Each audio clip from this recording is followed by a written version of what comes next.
오늘 더샘물학교 홍보 주일이어서 아이의 간증 그리고 아이들의 합창 또 부모님의 은혜 나눔이 연속해서 이어졌습니다. 사실은 우리 자녀들에게 가장 좋은 것을 주려고 하는 것이 부모의 마음인데 더샘물교회는 설립부터 이 믿음의 다음 세대에게 믿음 계승 운동을 통해서 기독교 학교를 통해서 또 교회의 다음 세대 언약 가정들을 굳건하게 세움으로 일을 감당하겠다고 저희가 설립하면서 준비하고 비전으로 세웠습니다. 오늘 4개월 동안 더샘물 학교가 어떻게 컸는지 어떻게 준비되어 왔는지를 들으셨어요. 어떠셨습니까? 아이들이 정말 너무 예쁘게 커가고 있어요. 그래서 볼 때마다 정말 보석 같은 살아 움직이는 보석이다 이런 생각을 가져요. 왜 그럴까요? 우리의 희망이 아이에게 담겨 있기 때문입니다. 그래서 하나님께서 우리에게 허락하신 다음 세대가 서가기 위한 30년 후를 오늘 보는 것처럼 주님 앞에 세워지는 게 더샘물 교회 성도들에게 허락하신 과제이기에 함께 기도 제목을 나누어 갖고 주님 앞에 세워져 갔으면 좋겠습니다. 그래서 더샘물 교회를 통하여 이 믿음 계승 운동이 중단 없이 계속되는 중에 더샘물 학교도 주님 앞에서 그렇게 세워지기를 바랍니다.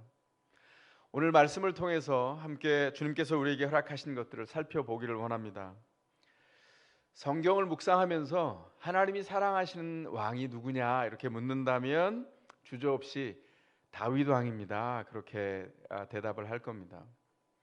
다윗이 흠이 하나도 없어서 하나님이 그를 사랑하셨을까요? 전혀 아니죠. 그는 인생의 중반기에 엄청난 범죄 가운데 빠졌던 사람입니다.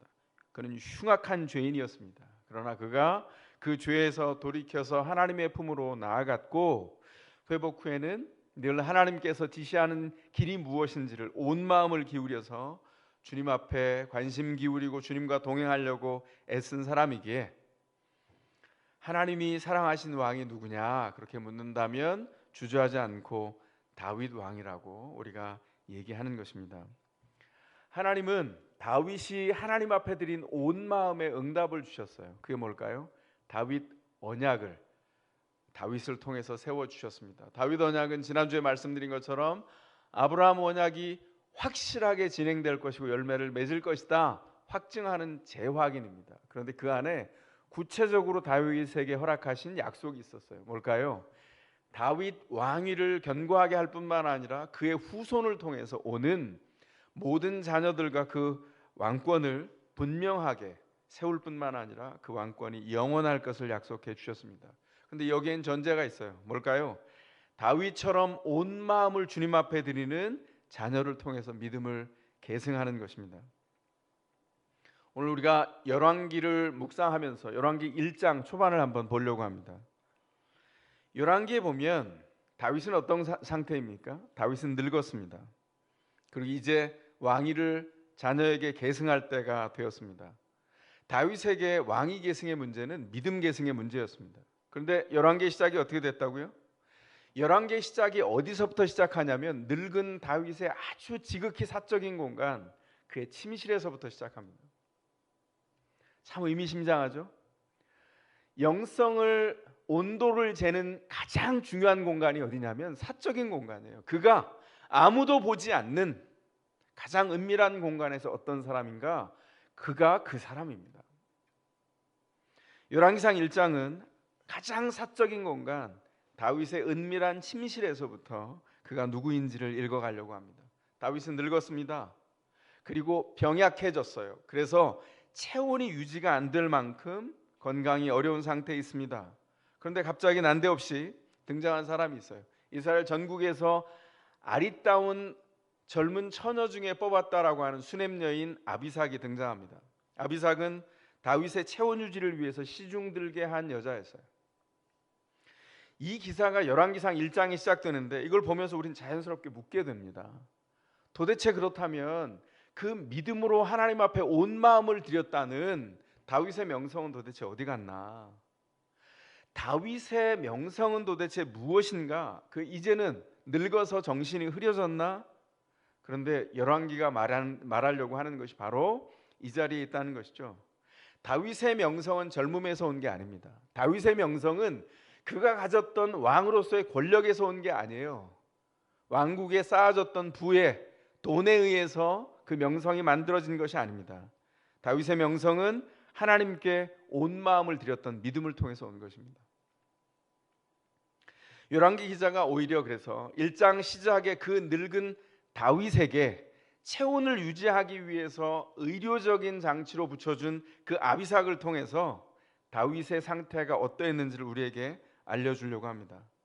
체온 유지가 안 됐을 때 그때 동원된 당대 최고의 의료 요법이 뭐였냐면 젊은 여자를 드리는 거였어요. 참 이상하죠. 지금 우리 입장에서 보면 너무 이상한 기사입니다. 그런데 예수님 때가 되었던 예수님 당대 그 동일한 시대의 유대인 역사가 중에 요세푸스라는 사람이 있어요. 그 사람이 쓴 역사서에도 이런 요법이 등장하고 성경에 나와 있는 이 요법을 따라서 심지어는 15세기까지 유럽 안에서 이 요법이 진행됐다는 걸 아십니까? 그렇다면 이 얘기는 좀 달라지겠죠. 다시 돌아가서 한번 봐요. 의료요법을 통해서 여자를 의료요법으로 제공했지만 다윗은 아비삭을 성적인 대상으로 삼지 않았다는 겁니다. 다윗은 여인을 접하면서 하나님이 허락하셨던 경건의 경계를 허물어뜨리지 않았어요. 다윗의 경건은 다시 녹슬지 않았고 그가 늙었지만 그의 경건은 싱싱하여서 부패하지 않았다. 이게 성경이 얘기하려고 하는 메시지입니다. 다윗이 나이 들었지만 하나님을 향한 마음이 늙지 않았다. 이걸 우리에게 전달하려고 하는 거예요. 이 사람이 누구입니까? 이 사람이 바로 하나님의 사람이에요. 이것이 성경이 말하려고 하는 믿음의 사람, 믿음의 부모의 모습입니다. 다윗이 왕위를 이어간다는 것은 다윗이 하나님이 허락하셨던 그 명성을 믿음 계승 사역을 통해서 열매를 추구하고 사모한다는 거였어요. 자, 이제 다윗의 고민이 있습니다. 열왕기상 1장에 다윗의 여러 아들 중에 두 사람의 아들이 등장합니다. 아도니아와 솔로몬이에요. 누구에게 왕위를 물려줄까요? 어떻게 이 믿음 계승 사역이 일어날까요? 아도니아와 솔로몬 이 두 아들은 극명한 대조를 이루고 있습니다. 다윗의 믿음 계승 사역이 누구를 통해서 일어날까? 먼저 아도니아를 살펴보도록 하겠습니다. 아도니아는 성경이 이렇게 말합니다. 아버지 다윗을 닮아서 용모가 뛰어났고 판단력이 빨랐던 사람이다. 그렇게 성경이 우리에게 소개해주고 있습니다. 그런데 불행하게도 아도니아는 다윗의 아들이었지만 다윗의 믿음의 아들은 아니었어요. 그래서 성경이 그를 언급할 때 열왕기가 시작하는 아도니아가 등장하는 모든 곳에서 아도니아의 인생을 설명하지만 아도니아의 믿음을 얘기하는 곳은 한 곳도 없습니다. 그가 하나님을 부르지도 않았고 하나님께 기도했던 어떤 역사도 드러나지 않았습니다. 그는 믿음의 왕국에 있었던 세상 사람이었어요. 참 불행한 일이죠. 그래서 그의 마음은 오직 다윗을 왕으로 이끌었던 하나님을 주목하지 못한 채 다윗에게 내려졌던 하나님의 축복을, 하나님을 빼고 그 권력의 위대함과 찬란함을 보고 아버지에게 있었던 왕의 권력에만 관심이 있었습니다. 그 권력이 내 것이 되었으면 아버지는 병들어 침실에 갇혀 있는 듯합니다. 아, 이제는 내가 준비해야 되겠구나. 아도니아가 한 일이 뭐죠? 아도니아가 다윗과 함께 다윗을 따라 그 위대한 믿음의 왕국을 만들었던 모든 대신들 중에 자기가 접근할 수 있는 사람들, 중요한 인사들을 접근해서 포섭을 시작했어요. 그리고 그들을 자기 편으로 돌립니다. 인간적으로 내가 왕위 계승자다. 그리고 스스로 왕위 계승자인 것을 안팎의 여론전을 통해서 자기에게 관심이 쏠리도록 한 다음에 그가 그들만 모아서 잔치를 벌이죠. 이건 그냥 잔치가 아닙니다. 왕위 즉위식이었어요. 그리고 거기서 많은 사람들을 통해서 기획한 대로 하죠. 아도니아 왕 만세 부르게 하고 잔치를 벌이게 됐어요. 거기에는 아버지 다윗의 의견도 하나도 담겨 있지 않고 하나님의 의견은 더더욱이나 그 안에 담겨 있지 않습니다. 하나님의 뜻이 아니었다는 것이죠. 다윗은 무엇을 위해서 살아갔고 무엇이 그 사람인가를 보여주는 겁니다.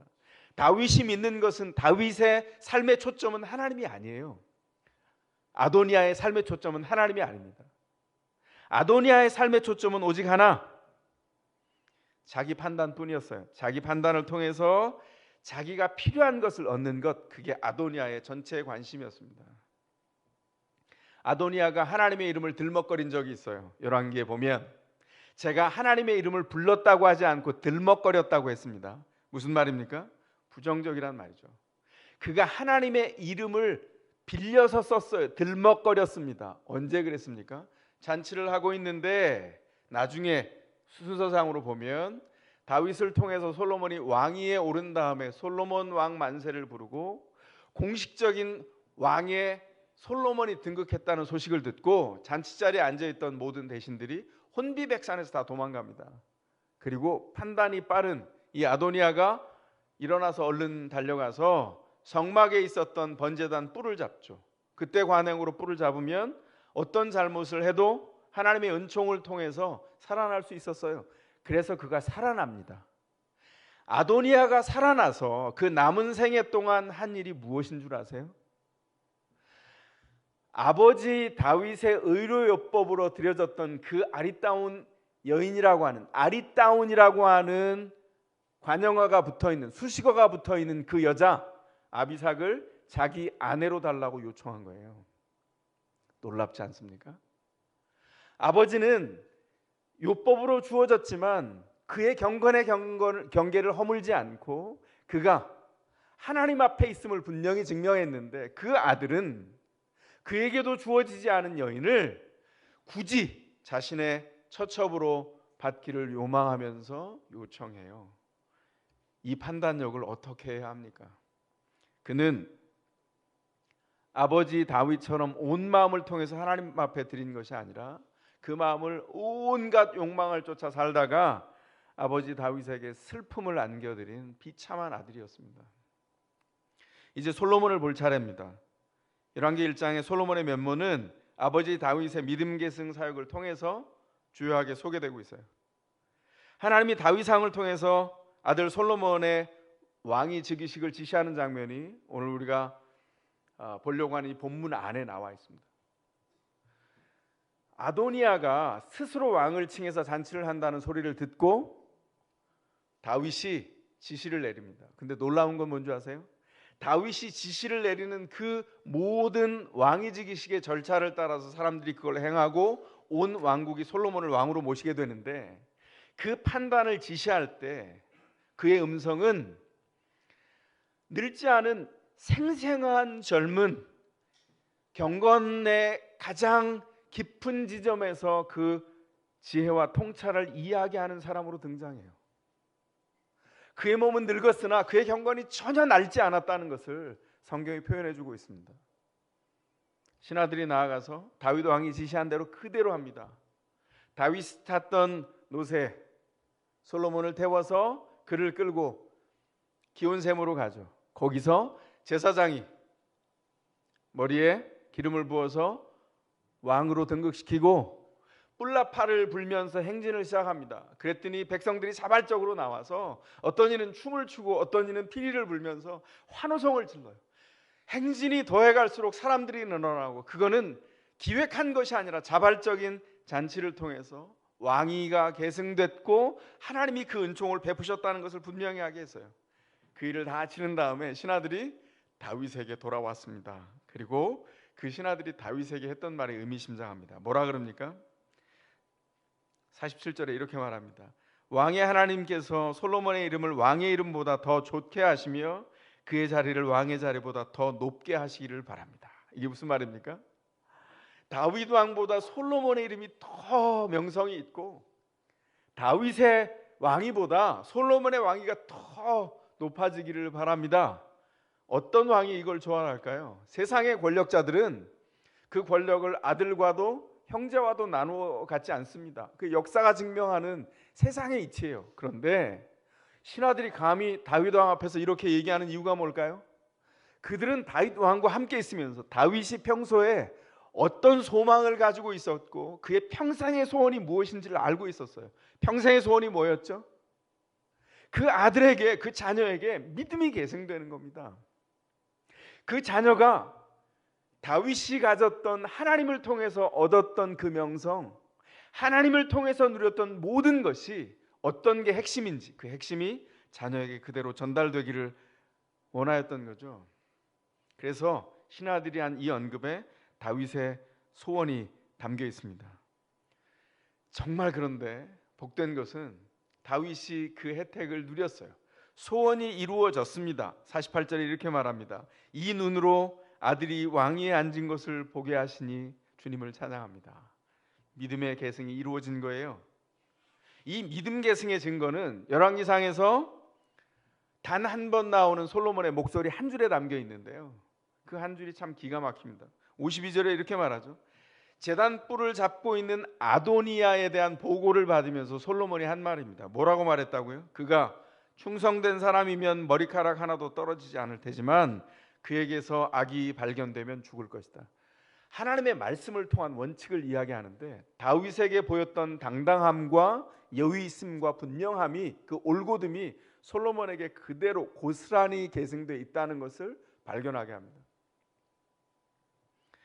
하나님의 뜻을 따라 준비되어 있었던 다윗처럼 하나님의 뜻을 따라 하나님 앞에서 그 일을 수행할 믿음의 계승이 솔로몬에게 일어났다는 것을 보게 되는 것이죠. 참 부럽지 않습니까? 믿음의 부모가 다 부러워할 일이죠. 하나님은 누구입니까? 믿음을 가진 부모에게, 자녀에게 물려줄 유일한 유산이에요. 유산의 전부입니다. 믿음을 가지고 하나님 앞에 선 부모는 돈을 물려주지 않습니다. 하나님을 물려줍니다. 정신을 물려줍니다. 그것이 전부이기 때문입니다. 그래서 믿음의 부모를 통해서 자녀에게 하나님이 물려졌다면 자녀에게 모든 것이 다 있는 것이고, 자녀에게 하나님이 물려지지 않았다면 자녀는 아무것도 유산으로 받은 것이 없는 거죠. 제가 기독교 학교 운동을 하면서 학교 현장에 있으면서 몇 년 전에 스스로 아무도 얘기하지 않았는데 혼자서 만든 클럽이 있습니다. 여러분들에게 가입 신청을 오늘 받도록 하겠습니다. 무료입니다. 지팡이 클럽이라고 혹시 들어보셨나요? 예, 제가 만들었으니까 못 들어봤겠죠. 제가 성경을 묵상하다가 믿음의 족장 중에 야곱을 묵상하다가 만든 클럽인데요, 야곱, 입지전적인 인물이죠. 성경의 인물 중에 굉장히 매력적인데 그 사람처럼 살겠냐 그러면 저는 안 살겠습니다. 그는 장자권에 담겨있는 하나님의 축복이 뭔지를 이미 알게 된 사람이에요. 그래서 어떻게 합니까? 그게 얼마나 대단한지를 알아서 형의 권한을 사기쳐서 뺐습니다. 그리고는 형에게 죽을까 봐 멀리 도망가죠. 어머니가 피신시켜줘서 외삼촌 라반에게 도망가는데 문제가 생겼어요. 뭐죠? 사자피하다 곧 만난다고 사기쳐서 외삼촌 라반에게 도망갔는데 외삼촌 라반은 당대 근동의 희대의 사기꾼이에요. 그래서 야곱 정도가 상대할 수 있는 존재가 아닙니다. 그래서 20년 동안 노예처럼 노동을 하죠. 근데 하나님이 은혜를 주셔서 노동의 대가를 20년 만에 다 돌려받아서 금이환영하듯이 고향으로 돌아오고 있는데 드라마도 이런 드라마가 없습니다. 이제 고생 끝 행복 시작인 줄 알았는데 갑자기 소식이 들려와요. 자기가 사기쳤던 자기의 친형 에서가 군대 400을 이끌고 앞에 와서 동생을 맞이하려고 한다는 거예요. 동생은 어떻게 들었을까요? 나를 죽이려고 하는구나. 그래서 기획을 합니다. 자신들의 그 모든 무리를 네 대로 나눠서, 가족을 네 대로 나눠서 1대대 먼저 보내고 2대대, 3대대, 4대대 맨 뒤에 남았어요. 왜 그렇게 했을까요? 1대대를 맛보게 해가지고 만약에 해코지를 하면 자기는 도망가려고요. 굉장히 치사한 가부장이죠. 그런데 그렇게 해서 맨 뒤에 요단강의 주린 야복나루에 남았어요. 그런데 그 밤에 하나님이 은혜를 베푸셔서 그를 만나 주셨습니다. 밤새도록 하나님과 인생의 문제를 놓고 씨름하다가 하나님께서 엉덩이를 쳐서 엉덩이 뼈가 다쳤어요. 창세기 32장에 나와 있는 얘기입니다. 그리고 나머지 평생을 지팡이를 의지해서 살아갑니다. 일부 신학자들은 이렇게 해석합니다. 이게 완곡어법이다. 엉덩이 뼈를 다쳤다는 것은 그가 가부장으로 행사할 수 없는, 이후에 아이를 더 이상 생산해낼 수 없는 불구가 됐다는 뜻이다. 그런데 고대 근동에서는 그런 불구가 됐다는 것은 가부장으로서의 사형 선고를 의미합니다. 가부장으로 자격이 이제 더 이상 없는 거예요. 세상 사람들이 손가락질하는 그런 상태가 됐다는 뜻입니다. 그런데 그는 너무나 자랑스럽게 쩔룩거리며 지팡이를 짚고 나머지 생애를 살았어요. 왜 그럴까요? 거기에 하나님의 은혜가 담겨 있기 때문입니다. 엉덩이뼈는 다쳤지만 이제 몸은 불구가 되었지만 그는 돈으로 행사하는 가부장이 아니라 하나님이 허락한 믿음의 가부장, 믿음을 통해서 다음 세대에게 믿음을 계승할 수 있는 하나님이 허락한 부모가 됐다는 것이죠. 그래서 신약 히브리서 11장에 믿음의 기라성 같은 사람들을 소개하는 곳에 히브리서 11장 21절에 이렇게 소개하고 있습니다. 세상의 부모는 돈으로 자녀를 축복하지만 믿음의 부모는 지팡이를 의지하여 자녀를 축복한다. 히브리서 11장 21절. 야곱은 죽을 때의 믿음으로 요셉의 아들들을 하나하나 축복해주고 그의 지팡이를 짚고 서서 하나님께 경배를 드렸습니다. 그 자녀를 축적된 돈으로 축복하지 않았어요. 야곱은 엉덩이뼈를 다친 불구가 된 다음에 지팡이를 짚고 절룩거릴 때부터 알게 됐습니다. 오직 하나님을 의지하는 것이 믿음의 길이구나. 그는 절룩거리는 것이 하나님이 자신과 함께하는 증거가 되도록 했습니다. 그리고 자녀손들을 축복할 때 돈이 아니라 하나님으로 축복했어요. 하나님만이 축복인 것을 알았고 하나님만이 믿음 계승의 요체인 것을 알았습니다. 그의 지팡이는 하나님을 드러내는 영광의 모습이었어요. 우리에게 모든 부족함이 있습니다. 무엇을 주면 자녀들에게 만족하게 모든 것이 만들어지겠습니까? 제가 목회 편지에다 썼습니다만 눈물은 왜 짠가? 제가 좋아하는 시인 한민복이라는 시인이 산문을 썼는데요. 자기 얘기예요. 어머니를 모셨는데 갑자기 집이 형편이 안 좋아져서 어머니를 시골 이모댁에, 고향 이모댁에 보내드려야 됩니다. 근데 어머니가 말씀합니다. 얘야, 차 시간이 아직 남았으니 밥 먹고 가자. 더운 여름에 아들 팔을 이끌어서 설렁탕집으로 갔어요. 그런데 어머니는 고기 국물을 먹으면 안 됩니다. 고기를 드시면 평생 알아온 중이염 때문에 귀에 고름이 차요. 그런데 고깃국을 마주하고 이렇게 말합니다. 괜히 주인을 타박해요. 주인장, 내가 소금을 많이 넣어서 국물이 너무 짜서 그런데 국물 좀 더 주시오. 그리고 주인을 눈치를 보고 받아온 국물을 아들에게 덜어줍니다. 더 먹어라, 너 더 먹어라. 근데 어느 순간 아들이 깨달았어요. 아, 엄마가 나를 위해서 이 설렁탕집으로 왔고 나를 위해서 주문했구나. 그리고 아들의 눈물이 맺히는데 시인이라서 그렇게 표현하더라고요. 눈에 땀이 맺혔다고. 그래서 이마에 땀을 훔치다가 물수건으로 눈에 맺힌 땀을 이렇게 닦았어요. 그리고 아들이 깨닫죠. 아, 내가 어머니를 모신 게 아니라 어머니가 평생 나를 품었구나. 여러분, 부모로 이 땅에 살아간다는 게 도대체 뭘까요? 믿음 바깥에서도 부모는 그런 모습입니다. 믿음 안에 있는 부모는 뭘까요? 우리가 가진 가장 보석을 자녀에게 주죠. 목숨을 내어줘도 아깝지 않은 그 자녀에게 가장 보석 같은 것을 주겠죠. 그게 뭘까요? 하나님입니다. 하나님이 내 인생을 새롭게 세우셨기에 하나님을 유산으로 물려주는 것이 최고의 믿음의 계승이라는 것이죠. 그런데 그것이 어떻게 자녀들에게 믿음의 계승으로 전달될까요? 말로 되지 않습니다. 여러분, 지팡이를 짚고 우리가 나중에 힘없어 보이는 때에 가장 힘 있는 하나님을 전수해서 하나님의 이름으로 축복하는 그 클럽에 여러분 가입하시겠어요? 예, 다 가입하시겠다는군요. 예, 무료니까요. 그러나 여기 전제 조건이 있습니다. 자녀들에게 지팡이를 짚고 하나님으로 인하여 축복하려면 머리가 아니라 말로가 아니라 살아내야 합니다. 믿음으로 부모 세대가 먼저 믿음의 세대가 돼서 살아내지 않으면 자녀에게 그 하나님을 물려줄 방법이 없어요. 자녀들이 어렸을 때 부모가 말하면 듣습니다. 그런데 아이가 명료하게 생각할 나이가 되면 벌써 초등학교 고학년만 돼도 생각할 나이가 돼요. 엄마 아빠가 말하는 거나 사는 게 다르네 이렇게 생각합니다. 그러기 시작하면 괴리가 생기기 시작해요. 아니, 우리가 언제나 통합돼서 살 수 있다는 게 아니라 우리가 부족하지만 다윗이 그랬던 것처럼 온 마음을 들여서 주님을 따라가기 위한 몸부림이 평생 계속돼야 된다는 것이죠. 하나님이 우리에게 허락하신 축복입니다. 자녀를 잘 키워야죠. 그러려면 부모 세대에게 허락하신 이 특권을 사용하십시오. 부모 세대가 자녀 때문에 좋은 특권이 있어요. 그게 뭔지 아세요? 옷깃을 여미게 되는 겁니다. 내 자녀가 나를 바라보고 있는데 내가 믿음으로 제대로 걸어야지. 내가 이렇게 넘어져 있으면 안 되지. 제대로 일어나야지 생각하게 돼요. 왜요? 자녀들이 보고 있으니까. 하나님께서 우리를 통해서 그 특권을 사용하게 하시고 그 앞에서 하나님을 맛보아 알아가다가 하나님께서 우리에게 허락하신 믿음의 길을 걷게 하십니다. 그러면 자녀에게 그 믿음은 계승되어서 서게 될 겁니다. 너무 멋지지 않습니까? 하나님을 유산으로 물려주는 믿음의 부모, 믿음 계승을 한 다윗의 모습이 야곱에도 겹치고 있고 우리가 아는 성경의 인물들에 겹치고 있습니다. 지팡이 클럽 제가 만들었지만 여러분 모두의 것입니다.